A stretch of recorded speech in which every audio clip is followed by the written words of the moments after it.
Hello guys, आप लोग कैसे हैं? अच्छे ही होंगे, मस्त होंगे, स्वस्थ होंगे। मैं एक बेटी के सहारा सुनाने जा रही हूँ। अच्छा लगेगा तो लाइक सब्सक्राइब जरूर कीजिएगा। लो ना लगे तो कमेंट में बता दीजिएगा। लो इतना भीड़ रहो काली माई तो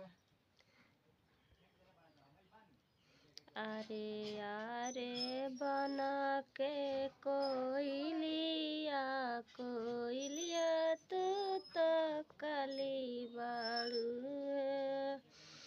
ऐसा सुंदर बना छोड़ी के तू के मना बने जा लूनू है ना जानिए मालिन ना जानी मलिया मरे उदे बसा कोइले है।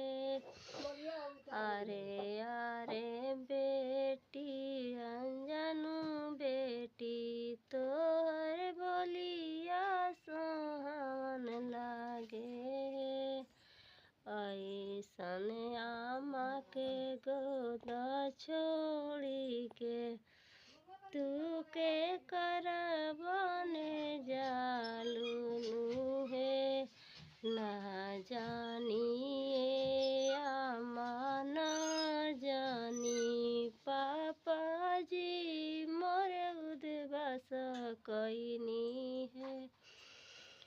अच्छा लगा तो लाइक सब्सक्राइब जरूर।